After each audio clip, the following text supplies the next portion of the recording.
Hello दोस्तों, मैं गौरव कुमार आप लोगों का आपके अपने चैनल एनिमेटेड स्टडी क्लास में स्वागत करता हूं।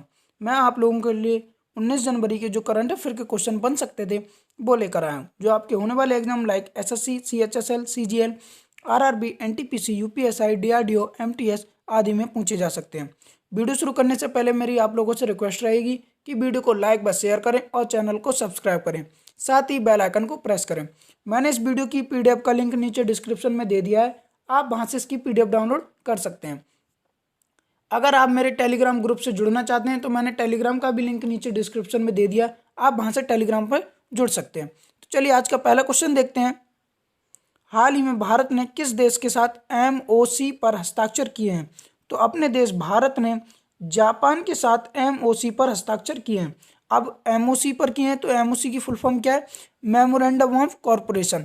ठीक है, अब जापान के साथ किए हैं तो जापान को मैप में देखते हैं। ये वाला जो येलो पार्ट दिख रहा है यही जापान है। ठीक है, अब ये हस्ताक्षर किए हैं तो क्यों किए हैं?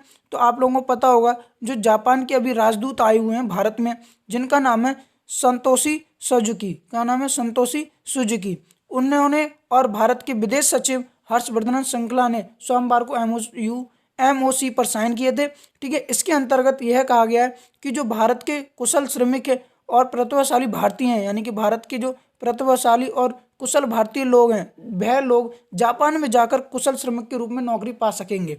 ठीक है, यानी कि वह एक अच्छे भारतीय होने के नाते जापान में एक श्रमिक के रूप में अच्छी नौकरी पा सकेंगे। इसके तहत यह साइन हुए हैं, एमओसी पर साइन हुए हैं। ठीक है, एक एमओसी होता है और एक एमओयू होता है। तो एमओसी की फुल फॉर्म तो मैंने आप लोगों को बता दी, मेमोरेंडम ऑफ कॉर्पोरेशन। एमओयू होता है, उसकी क्या फुल फॉर्म है? तो एमओयू की फुल फॉर्म है मेमोरेंडम ऑफ अंडरस्टैंडिंग। ठीक है, अब जापान के साथ साइन किए तो जापान की बात कर लेते हैं। जापान की राजधानी क्या है? टोक्यो। और यहाँ के वर्तमान में प्रधानमंत्री कौन है? योशिहिडे सुगा। और यहाँ की करेंसी क्या है? येन। आप लोगों को मैंने कुछ दिनों पहले क्वेश्चन और कराया था जापान से जुड़ा हुआ। भारत ने 5G नेटवर्क विकसित करने के लिए जापान के साथ ही एमओयू पर हस्ताक्षर किए थे। किस पे? 5G नेटवर्क विकसित करने के लिए अपने देश भारत ने जापान के साथ एमओयू पर हस्ताक्षर किए थे। उम्मीद है आप लोग अच्छे से क्वेश्चन समझ पाएंगे। आगे बढ़ते हैं। हाल ही में इस वर्ष गणतंत्र दिवस मुख्य अतिथि के बिना मनाया जाएगा। भारत इस वर्ष कौन सा गणतंत्र दिवस मना रहा है? तो अपना देश भारत इस वर्ष 72वां गणतंत्र दिवस मना रहा है। इस वर्ष अब यह घोषणा की गई है कि इस वर्ष गणतंत्र दिवस पर कोई भी मुख्य अतिथि नहीं होंगे। ठीक है, आप लोगों को पता होगा पहले सबसे पहले गणतंत्र दिवस पर मुख्य अतिथि के रूप में इंग्लैंड के यानी कि ब्रिटेन के जो प्रधानमंत्री हैं बोरिस जॉनसन वो आने वाले थे, बट उन्होंने कोरोना का नया स्ट्रेन मिलने आने के कारण उन्होंने मना कर दिया, यानी कि उनका दौरा रद्द हो गया। फिर यह कहा जा रहा था कि सूरीनाम के राष्ट्रपति आएंगे, बट अब उन्होंने भी यानी कि उनके द्वारा भी मना कर दिया गया सरकार के द्वारा कि ये वह भी नहीं आ रहे हैं। तो इस वर्ष जो गणतंत्र दिवस मनाया जाएगा वह मुख्य अतिथि के बिना मनाया जाएगा और इस वर्ष मनाया जाएगा तो 72 में मनाया जाएगा। अच्छा, पहली बार मुख्य अतिथि के बिना गणतंत्र दिवस भारत में कब मनाया गया था? तो सन 1966 में। कब? 1966 में पहली बार मुख्य अतिथि के बिना वर्ष यानी कि गणतंत्र दिवस मनाया गया था 1966 में। ठीक है, उम्मीद है आप लोग अच्छे से क्वेश्चन समझ पाए होंगे। आगे बढ़ते हैं। हाल ही में चीन के द्वारा किस भारतीय राज्य के समीप गांव बसाने की घटना खबरों में है? तो अभी चीन के द्वारा भारतीय यानी कि अरुणाचल प्रदेश के समीप भारतीय राज्य में गांव बसाने की घटना खबरों में।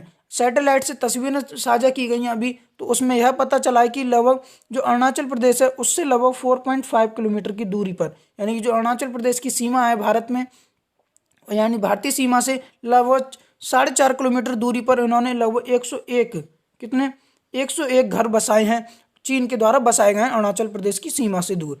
ठीक है, और यह सैटेलाइट से पता चला है। अरुणाचल प्रदेश में बसाए गए, तो अरुणाचल प्रदेश को मैप में देखते हैं, ये वाला जो रेड पार्ट दिख रहा है यही अरुणाचल प्रदेश है। ठीक है, और यह चीन के यहीं पर चीन के द्वारा यह गांव बसाए गए हैं, लगभग 101 यानी कि 101 परिवार बसाए गए हैं, घर बनाए गए हैं।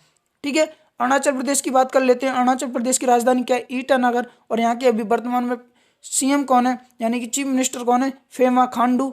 कौन है? पेमा खांडू। और यहाँ के गवर्नर कौन है? बीडी मिश्रा। उम्मीद है आप लोग अच्छे से क्वेश्चन समझ पाए होंगे। आगे बढ़ते हैं। हाल ही में सोमनाथ मंदिर ट्रस्ट के अध्यक्ष कौन बने हैं? तो अभी हाल ही में सोमनाथ मंदिर ट्रस्ट के अध्यक्ष बने अपने देश के प्रधानमंत्री नरेंद्र मोदी। कौन बने हैं? नरेंद्र मोदी। अच्छा, सोमनाथ मंदिर स्थित कहाँ पर है? तो यह गुजरात में है। कहाँ पर? गुजरात में स्थित है। आप लोगों को पता होगा अभी इससे पहले गुजरात के जो पूर्व सीएम और मंदिर के अध्यक्ष थे केशुभाई पटेल, उनका निधन हो गया था। तो उसके बाद यह जो सोमनाथ मंदिर ट्रस्ट के अध्यक्ष पद था वह खाली था। तो उसके बाद अब इन्हें नरेंद्र मोदी को इसका अध्यक्ष बनाया गया है। जो केशुभाई पटेल थे वह 16 वर्षों तक, कितने? 16 वर्षों तक इसके अध्यक्ष बने थे सोमनाथ मंदिर ट्रस्ट के। ठीक है। अच्छा, जो नरेंद्र मोदी बने हैं यानी कि हमारे प्रधानमंत्री बने हैं, यह भारत के दूसरे ऐसे प्रधानमंत्री हैं जो सोमनाथ मंदिर के ट्रस्ट बने हैं। अच्छा, अब दूसरे हैं ये, तो पहले कौन थे? तो पहले मोरारजी देसाई। कौन थे? पहले मोरारजी देसाई भारत के ऐसे पहले प्रधानमंत्री थे जो सोमनाथ मंदिर ट्रस्ट के अध्यक्ष बने थे। उम्मीद है आप लोग अच्छे से क्वेश्चन समझ पाए होंगे। अब आगे बढ़ते हैं। हाल ही में किस देश ने यूएनएचआरसी की अध्यक्षता प्राप्त की है? तो इसका आंसर है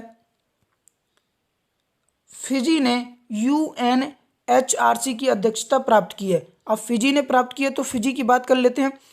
अच्छा, सबसे पहले बात करते हैं यूएनएचआरसी की। तो यूएनएचआरसी की फुल फॉर्म क्या है? United nation human rights council. क्या है? United nation human rights council. इसकी अध्यक्षता प्राप्त की है फिजी ने। फिजी की बात करते हैं। अब फिजी को मैप में देखते हैं। ये वाला जो पार्ट दिख रहा है हल्का हल्का सा रेड कलर, जिसे मैंने रेड कलर से लाइनिंग किया है, यही फिजी है। फिजी की बात कर लेते हैं। यहाँ की कैपिटल क्या है? सुवा। क्या है? सुवा। और यहाँ के प्रेसिडेंट कौन है? GOG conrod. कौन है? GOG conrod. और इसके प्रधानमंत्री कौन है? फ्रैंक बैनिमरामा। कौन है? फ्रैंक बैनिमरामा। ठीक है। और यहाँ की करेंसी क्या है? Fiji dollar. क्या है? Fiji dollar. आप लोगों को मैंने इससे जुड़ा हुआ एक और क्वेश्चन कराया था कुछ दिनों पहले कि जो फिजी है वहाँ पर एक तूफान आया था जिसका नाम था यासा। क्या था? यासा। यह तूफान आया था, तो उससे निपटने के लिए भारत सरकार के द्वारा वहां पर राहत सामग्री पहुंचाई गई थी फिजी में। ठीक है। उम्मीद है आप लोग अच्छे से क्वेश्चन समझ पाए होंगे। आगे बढ़ते हैं।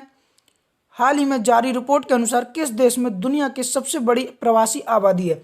तो अभी हाल ही में एक रिपोर्ट जारी की गई है यूएनडीईएसए के द्वारा। किसके द्वारा?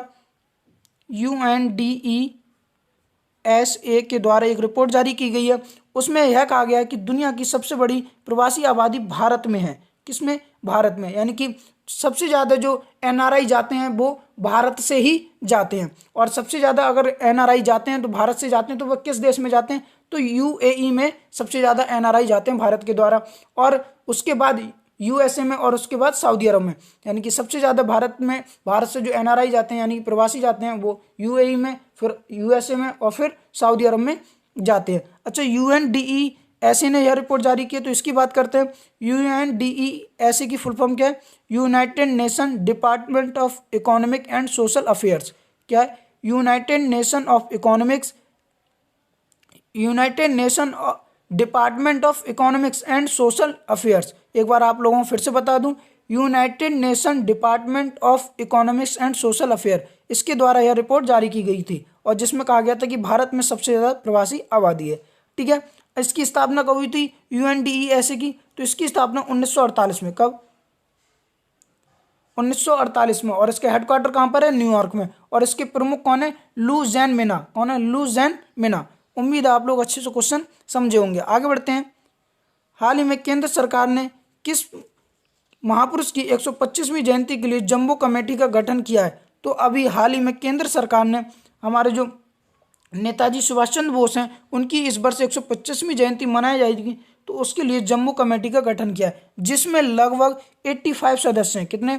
85 सदस्य हैं। और जिनका अध्यक्ष बनाया गया अपने देश के प्रधानमंत्री नरेंद्र मोदी को इस कमेटी का गठन बनाया गया। जो इस बार कमेटी बनाई गई है इसकी अध्यक्षता नरेंद्र मोदी जी को दी गई है। तो यह कमेटी करेगी क्या? तो जो जितने भी इनसे संबंधित कार्यक्रम होंगे तो उनकी देखरेख इन्हीं के द्वारा, इस कमेटी के द्वारा ही की जाएगी।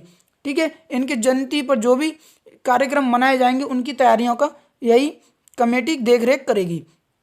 ठीक है। उम्मीद है आप लोग अच्छे से क्वेश्चन समझ पा रहे होंगे। चलिए फिर आगे बढ़ते हैं। हाल ही में डीआरडीओ ने किस फोर्स की मदद से बाइक एम्बुलेंस विकसित की है?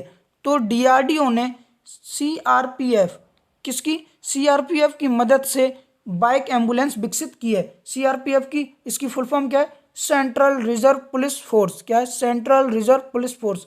अच्छा, जो बाइक एम्बुलेंस विकसित की है तो इसका नाम क्या रखा गया है? तो इसका नाम रखा गया रक्षिता। क्या नाम रखा गया है?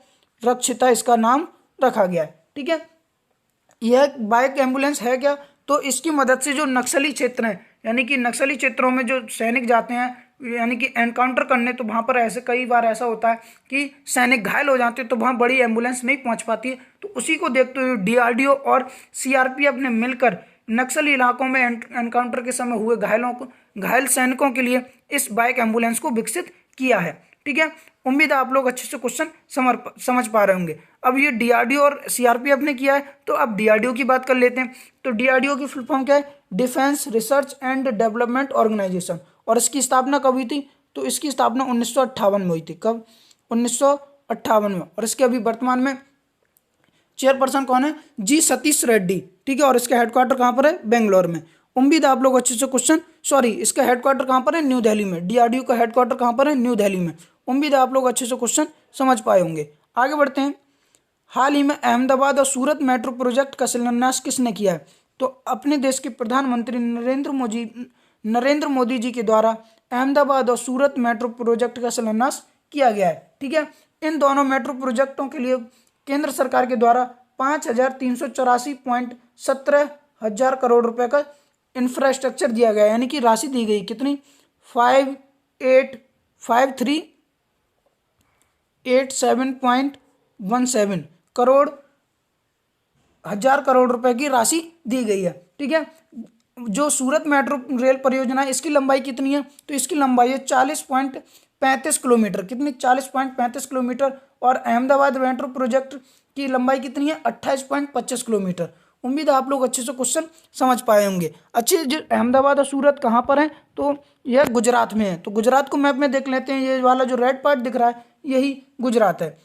ठीक है, गुजरात की बात करते हैं। गुजरात की राजधानी क्या है? गांधीनगर। और यहाँ के सीएम कौन है? विजय रूपानी। और यहाँ के गवर्नर कौन है? आचार्य देवव्रत। ठीक है, आप लोगों को मैंने गुजरात से जुड़ा हुआ एक और क्वेश्चन कल कराया था कि जो केवड़िया स्थान है, जहाँ पर सरदार वल्लभ भाई पटेल की मूर्ति है, वहाँ से 8 स्थानों के लिए केंद्र सरकार के, यानी जो नरेंद्र मोदी हैं, उनके द्वारा 8 ट्रेनों को संचालित किया गया था। यानी कि उन्हें हरी झंडी दिखाई गई थी कि अब वह 8 जो स्थान है वह केवड़िया से जुड़ेंगे। ठीक है, उम्मीद है आप लोग क्वेश्चन समझ गए होंगे। आगे बढ़ते हैं। हाल ही में दौरा स्वामी राजू का निधन हो गया, वह कौन थे? तो हाल ही में एक फिल्म निर्माता थे जिनका नाम था दौरा स्वामी राजू। कौन? दौरा स्वामी राजू, इनका निधन हो गया। आप इमेज में देख सकते हैं, जो दिख रहे हैं यही दौरा स्वामी राजू थे। यह एक तेलुगु फिल्म निर्माता थे। कौन थे? तेलुगु फिल्म निर्माता थे जिनका नाम था दौरा स्वामी राजू, और इनका हाल ही में निधन हो गया। उम्मीद है आप लोग अच्छे से क्वेश्चन समझ गए होंगे। आगे बढ़ते हैं। हाल ही में निम्न में से किस केंद्र शासित प्रदेश में कोविड-19 का पहला केस सामने आया है? तो आप लोगों को पता होगा, लक्षद्वीप में केंद्र शासित प्रदेश है लक्षद्वीप, वहां पर कोविड-19 का पहला केस सामने आया। दरअसल भारत में सर्वप्रथम के जो कोविड-19 का केस मिला था वह केरल में मिला था, जो 2020 में मिला था। बट अब उसके 1 साल बाद, लगभग 1 साल बाद, लक्षद्वीप में कोविड-19 का पहला केस सामने देखने को मिला है। ठीक है, अब लक्षद्वीप में मिला है, तो लक्षद्वीप को मैप में देखते हैं। ये वाला जो हल्का सा पार्ट दिख रहा है, यही लक्षद्वीप है। लक्षद्वीप की बात कर लेते हैं। तो इसकी कैपिटल क्या है? करावती। क्या है? करावती। और इसके एडमिनिस्ट्रेटर कौन है? प्रफुल्ल गौंडा पटेल। कौन है? प्रफुल्ल गौंडा पटेल। ठीक है, उम्मीद है आप लोग अच्छे से क्वेश्चन समझ पाए होंगे। तो मेरा आप लोगों से एक बार फिर से निवेदन है कि वीडियो को लाइक व शेयर करें और चैनल को सब्सक्राइब करें, साथ ही बेल आइकन को प्रेस करें। Thank you.